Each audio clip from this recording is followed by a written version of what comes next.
Thank you, Mr. Speaker. To the end of the day, I appreciate your kindness. Can I, Mr. Speaker, to start with say thank you to Simon Bridges. It's actually his bill, but the Minister in charge now, who's been sort of missing in action for quite some time, now it's become a government bill, but really the credit goes to Simon Bridges, who brought this bill to begin with. Mr. Speaker, as we heard, we have seen sort of horror pictures on the TV, in relation to kittens being fed to the pit bulls and filmed, and also the story about the 33 dogs being shot at close range.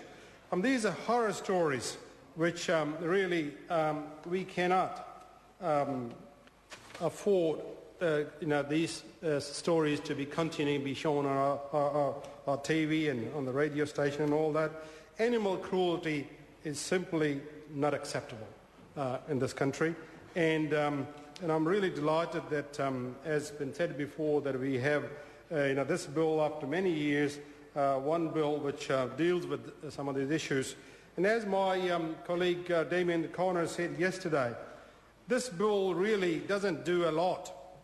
Just enhances some penalties to the fines and to prison to 3 to 5 years, and that doesn't really solve the problem as such. In my view, this is just an interim measure, because by just enhancing penalties and enhancing prison sentence is not going to solve this problem, because this in a way reflects on the society that we have, and those people, particularly those who deal with small animals in the country, in the urban areas, and abuse these animals. I think that reflects the nature of our society, which is becoming more and more violent, and unfortunately often it's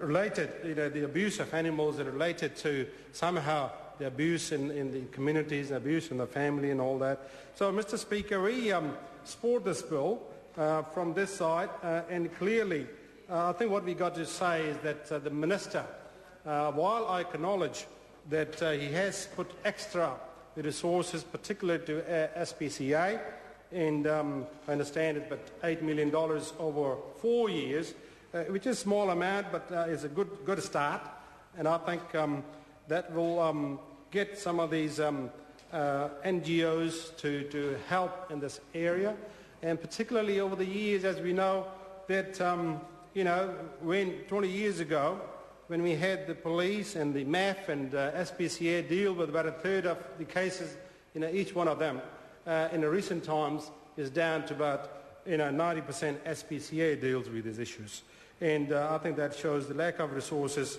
for these.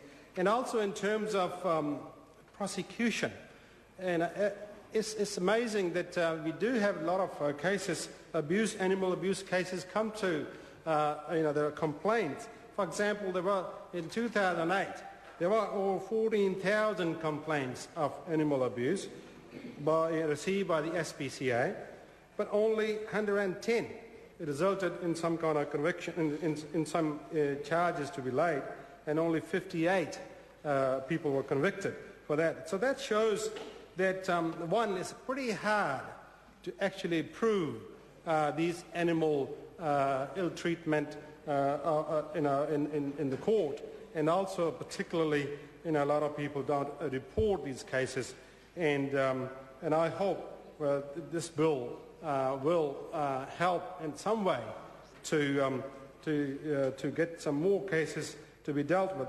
But the issue really, what I want to talk about briefly, Mr. Speaker, is going forward. And that I want to, as I said in my earlier speech, that the whole animal abuse area is, I know I'm being urged by the other side to hurry up. There's plenty of time, don't worry. This is an expanding area of legal practices overseas. The whole area of animal abuse, and particularly on the farm.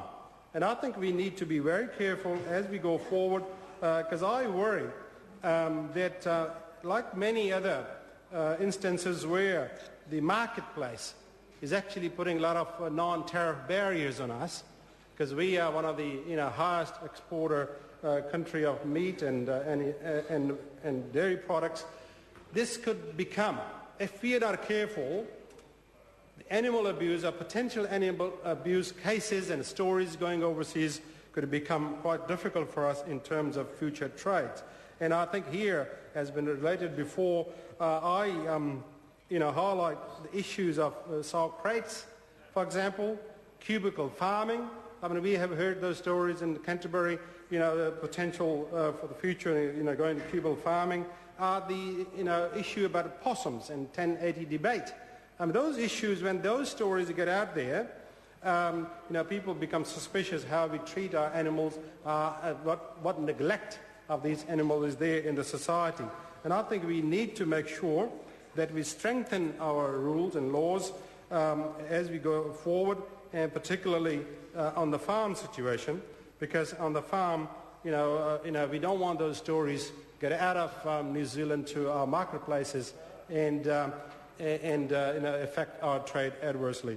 So, Mr. Speaker, this is a good bill, and we all support this bill in the House, and I'm delighted to support this bill. I know it's a short time, and it looks like our government MPs are very keen to pass the second stage tonight. But look, it's been a good work we did in the select committee, in the primary production select committee, and there are a number of colleagues, and my colleague here, Damien Corner, and others from the other side have been very helpful in doing this bill in the select committee. So with those few words, I commend this bill to the House.